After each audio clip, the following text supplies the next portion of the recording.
स्वागत है आपका हमारे YouTube चैनल सीसेज क्लासेस में। हर दिन की तरह आज हम फिर उपस्थित हैं आपके सामने अपने नई क्लास के साथ। जैसा कि आप जानते हैं कि इस चैनल पर हम आपको क्लास 6 का मैथ पढ़ाते हैं।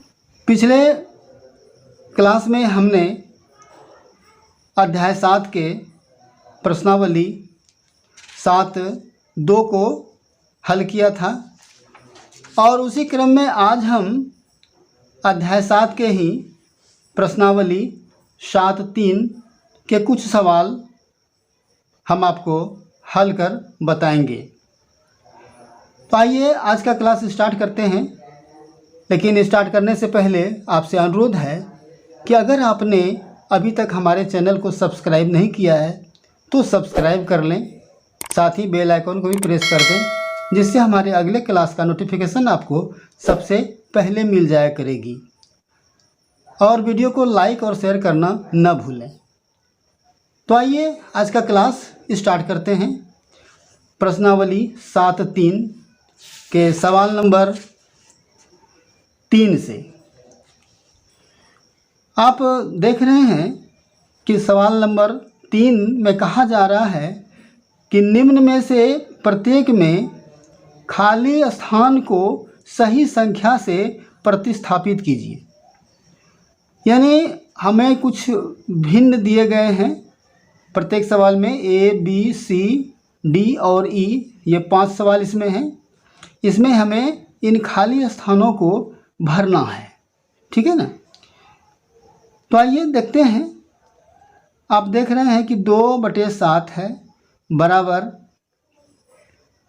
8 खाली स्थान है। तो हमें इस खाली स्थान में क्या भरना होगा? सीधी सी बात है कि आप देख रहे हैं यहाँ 2 है अंश में और हर में 7 है। इसमें अंश में 8 है और हर की जगह खाली है। तो हम ध्यान दें तो 2 से जो यह 8 है, 2 यहाँ है, यहाँ 8 है, तो यह कितना गुना है? तो 2 चौका 8 है, ठीक है। 2 को 4 से अगर मल्टीप्लाई करते हैं तो हमें 8 मिलता है। तो बस वही ध्यान रखना है कि हमें 7 को भी 4 से मल्टीप्लाई कर देना है। तो हमें जो मिलेगा वह यहाँ खाली स्थानों में भर देंगे। तो 2 चौका 8, 4 बार मल्टीप्लाई करने से 8 हुआ है। तो 7 को भी मल्टीप्लाई हम 4 से करेंगे तो 7 चौका 28। यहाँ पर खाली जगह में हम 28 भर देंगे, राइट। तो इस तरह से हमारा A सवाल हल हो गया। उसी प्रकार B को देखें। B में है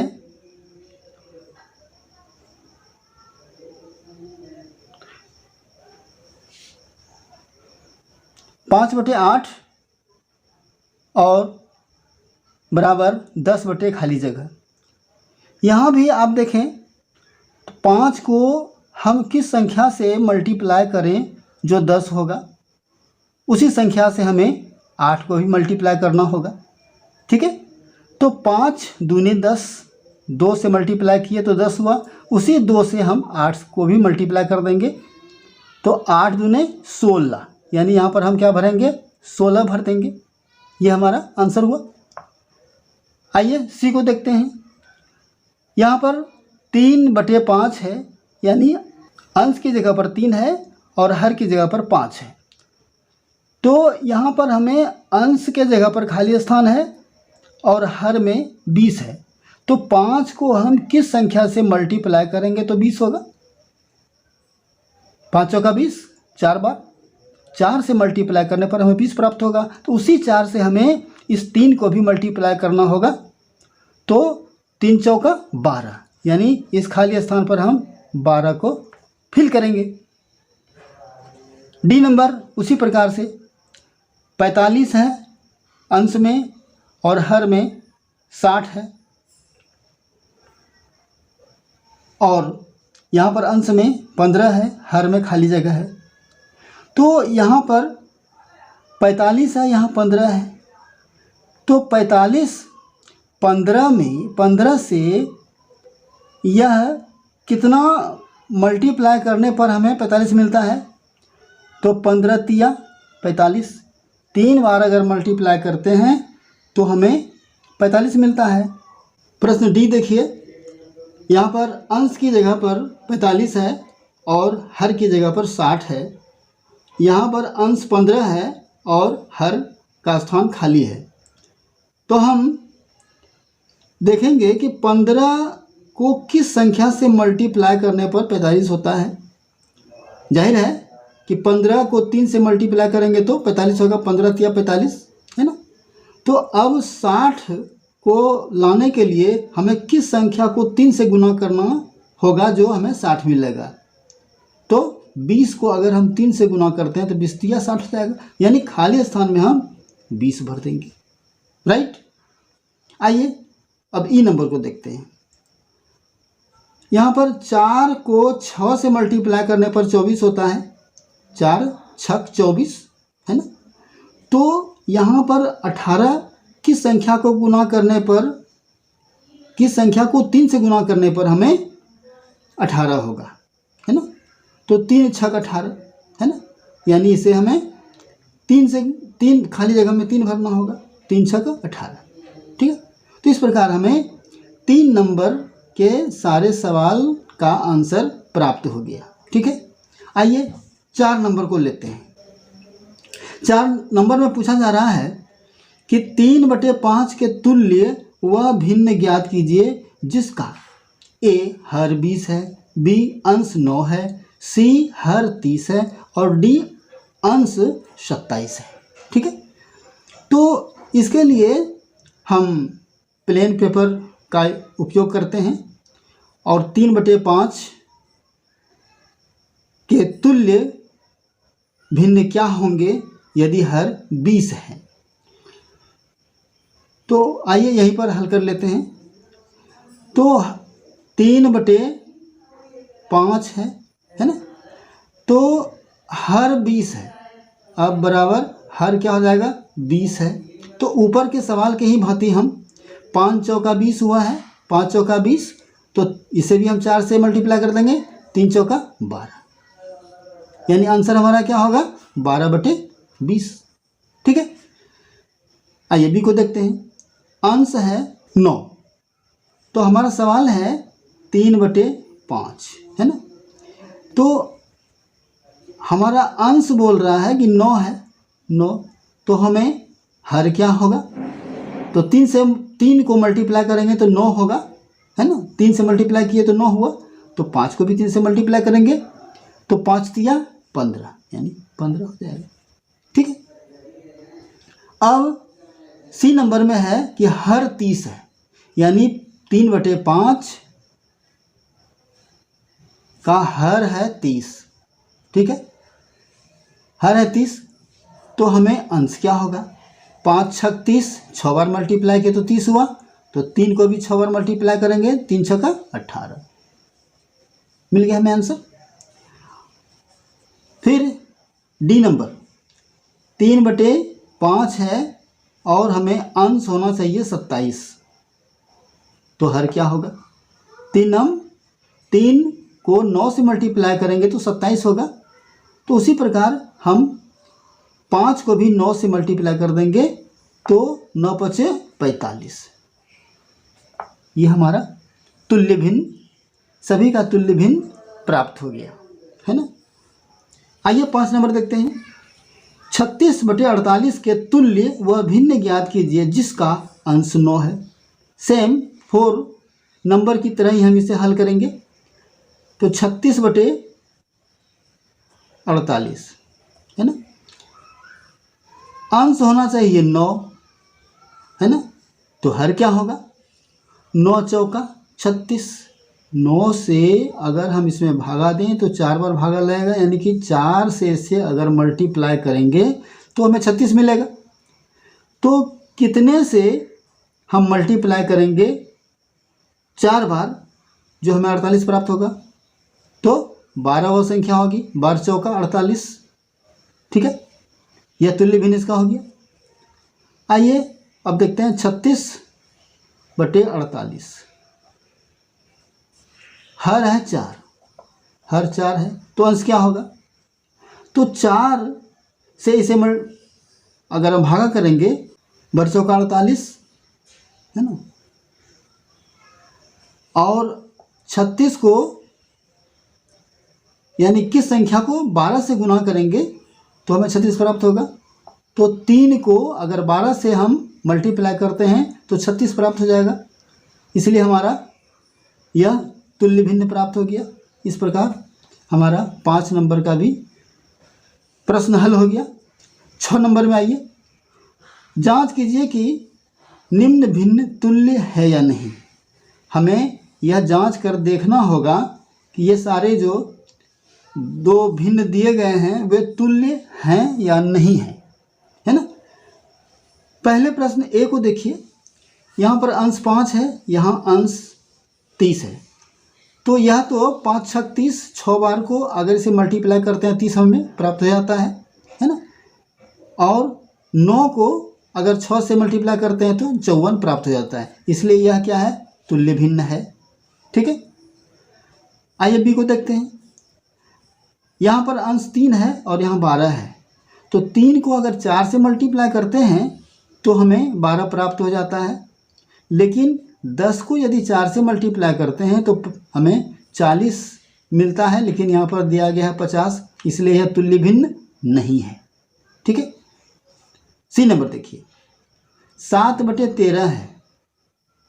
तो किसी भी प्रकार किसी भी संख्या से यदि हम गुना करते हैं तो यह 5 प्राप्त नहीं होता है। उसी प्रकार 13 और 11 भी हमें प्राप्त नहीं होता है, इसलिए यह भी तुल्य भिन्न नहीं है। ठीक है, आइए 7 नंबर लेते हैं। निम्नलिखित भिन्नों को उनके सरलतम रूप में बदलिए। इन्हें हमें सरलतम रूप में लिखना है। तो सरलतम रूप किसी भिन्न का वह रूप होता है जिसमें अंश और हर में कोई सार्वभाजक न हो, तो वह भिन्न सरलतम रूप में कहा जाता है। यहाँ हम देख रहे हैं कि 48 और 60 में सार्वभाजक मौजूद है। सार्वभाजक का अर्थ होता है वैसी संख्या जो दोनों को अंश और हर को विभाजित कर दे। ठीक है, तो 48 में यदि हम 12 से भागा करें तो 12 चौके 48 और 12 पंचे 60, है ना। हमें प्राप्त होता है 4/5। अब आप देखेंगे कि 4 और 5 यह जो हमें मिला 4/5, इन दोनों में से कोई सार्वभाजक नहीं है। अतः ये 4/5 हमारा क्या हुआ? सरलतम रूप हुआ। ठीक है, उसी प्रकार आइए बी नंबर को हल करते हैं, है ना। यहाँ पर हम देख रहे हैं कि 150 है और 60 है ना। तो इन दोनों के बीच में भी सार्वभाजक मौजूद है। तो उस सार्वभाजक को हम दूर करेंगे तो हमारा क्या हो जाएगा? वह संख्या सरलतम रूप में होगी। यहाँ पर अगर हम 30 से दोनों में भागा करें तो हमें क्या मिलेगा? 30 दूनी 60 और 30 पचे 150। ठीक है, तो इस प्रकार हमें 5/2 सरलतम रूप प्राप्त होता है जिसके अंश और हर में कोई भी सार्वभाजक मौजूद नहीं है। आइए सी नंबर को देखते हैं। तो ये यहाँ पर अंश में 84 है और यहाँ पर 98 है। आइए सबसे पहले इसे क्या करते हैं? 2 से भागा लगाइए। जब बड़ी संख्या हो तो उसे सबसे पहले, अगर दोनों संख्याएं 2 से विभाज्य हैं तो 2 से भागा दीजिए। तो 2 से अगर हम 84 में भाग देंगे तो 2 चौके 8, 2 चौके 8 और 2 दूनी 4, है ना। और इसमें 2 से भागा लगेगा तो क्या होगा? 2 चौके 8, 1 2 9 18। अब 7 से अगर हम भागा दें तो ये दोनों संख्याएं विभाजित होंगी। 7 छक 42, 7 सत्ते 49। यानी हमें 6/7। अब इन दोनों अंश और हर में कोई भी सार्वभाजक मौजूद नहीं है, अतः यह हमारा सरलतम रूप हुआ। ठीक है, आइए डी नंबर देखते हैं। अंश में 12 है और हर में 52 है ना। तो इसे आप 2 से भागा लगाएं, 2 छक्की 12 और 2 से 2 दूनी 4, 2 छक्की 12 है ना। फिर 2 से भाग दें, 2 तिया 6, 2 एके 2, 2 तिया 6, 3/13। ये हमारा क्या हुआ, सरलतम रूप हुआ। आइए अभी को लेते हैं। तो 7 चौके 28, यानी 7 से यह पूरी विभाजित होगी, यानी 1/4। यह हमारा सरलतम रूप हुआ। आइए अब 8 नंबर के सवाल को लेते हैं। रमेश के पास 20 पेंसिल थी, सीलू के पास 50 पेंसिल और जमाल के पास 80 पेंसिल थी। 4 महीने के बाद रमेश ने 10 पेंसिल तथा सीलू ने 25 पेंसिल प्रयोग कर ली और जमाल ने 40 पेंसिल प्रयोग कर ली।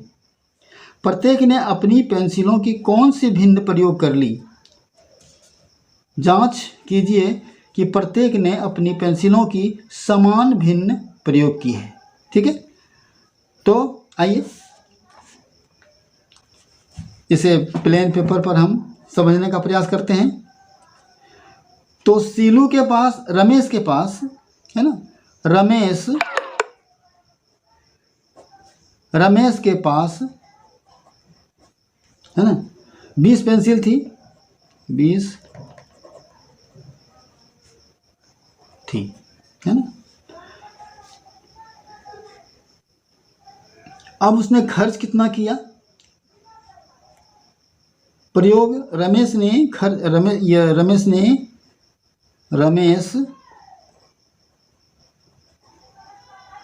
खर्च किया कितना पेंसिल? 10 पेंसिल।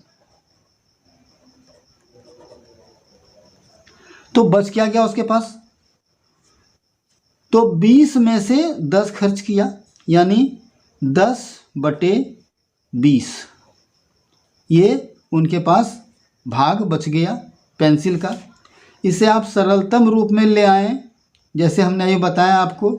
इस 0 को 0 आउट कर दीजिए, कैंसिल कर दीजिए, बच गया क्या? 1/2। ठीक है, ये बच गया। अब आइए, सीलू के पास 50 पेंसिल था। सीलू के पास 50 पेंसिल थी। खर्च सीलू ने कितना किया? 25 पेंसिल खर्च की। तो अब इन्होंने कितना भाग खर्च किया है ना, कितना भाग खर्च किया? तो 25/50। ठीक है, अब अगर 25 से भागा दें इसमें तो 2 बार लगेगा भागा, क्या बच जाएगा? 1/2। ठीक है, अब आइए जमाल के पास कितनी पेंसिल थी? 80 पेंसिल। 80 पेंसिल। खर्च कितना किया इन्होंने? खर्च किया 40 पेंसिल है ना।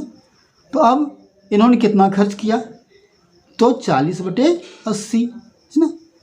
अब अगर इसे भागा दे दिया जाए 40 से 80 में, तो 40 दूनी 80, यानी क्या बच जाएगा हमें? 1/2 है ना। तो इस प्रकार हम क्या देख रहे हैं कि तीनों ने जो पेंसिल को खर्च किया वो बराबर खर्च किया। यानी यहाँ जो लिखा गया है, प्रश्न जांच कीजिए कि प्रत्येक ने अपनी पेंसिलों की समान भिन्न प्रयोग की है। तो हम देख रहे हैं कि तीनों ने 1/2, 1/2, 1/2, यानी तीनों ने अपने अपने पेंसिल का आधा आधा भाग खर्च किया है। ठीक है, अब आइए 9 नंबर को हल करते हैं। आइए अब 9 नंबर के प्रश्न को हल करते हैं। इसमें पूछा जा रहा है कि तुल्य भिन्नों का मिलान कीजिए और प्रत्येक के लिए 2 भिन्न और लिखिए। ठीक है ना, इसे हमें क्या करना है, ये 2 स्तंभ दिए गए हैं और 2 खानों में इनका जो हल होगा, है ना, यानी सरलतम रूप क्या होगा, सरलतम रूप जो होगा वह इनमें से किनसे मिलान होगा, यही हमें मिलान करना है।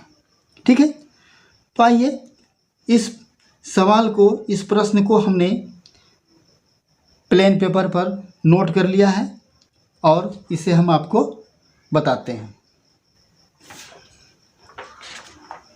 इस प्रकार हमने इसे प्लेन पेपर पर लिख लिया है और अब हम इसे हल करते हैं। तो हल करने का बिल्कुल आसान तरीका है कि आपको क्या करना है। आप पहले नंबर में क्या देख रहे हैं, यहाँ पर 250/400 है, तो सबसे पहले दोनों में 0 है, अंश और हर में आप पहले एक 0 को काट दीजिए।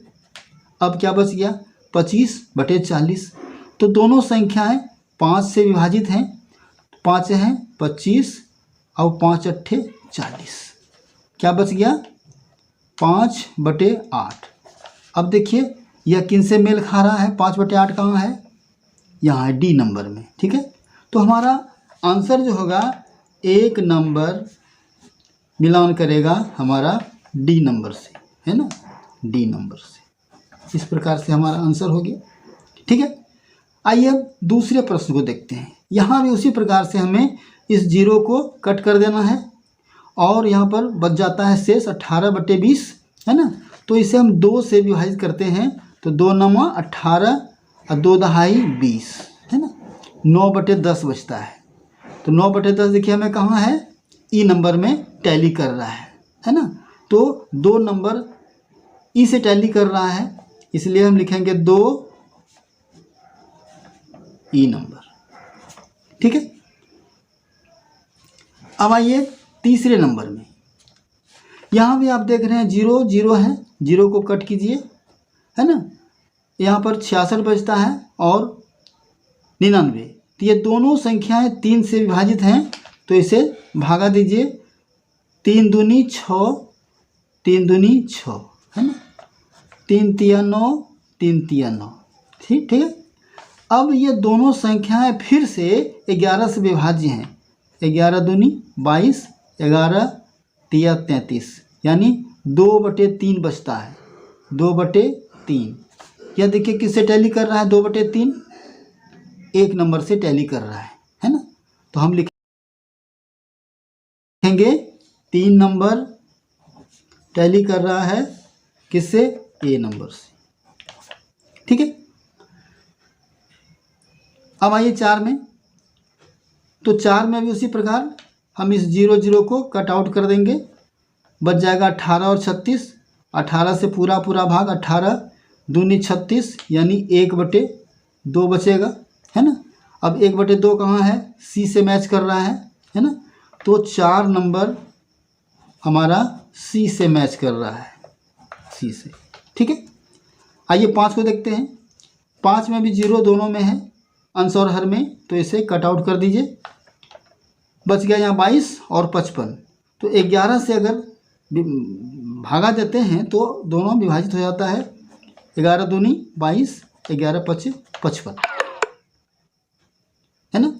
तो क्या हो गया, 2/5। अब देखिए 2/5 कहाँ है, 2/5 यहाँ है, बी, है ना। तो 5 नंबर हमारा टैली कर रहा है बी नंबर से। तो इस प्रकार से हमने मिलान किया, जो हमारा आंसर हुआ।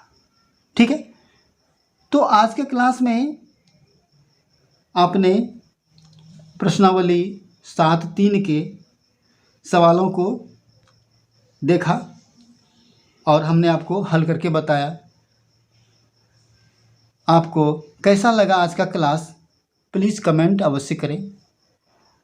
आप जो भी क्लास से संबंधित सवाल पूछना चाहें तो कमेंट अवश्य करें, मैं उनका जवाब देने की भरपूर कोशिश करूँगा।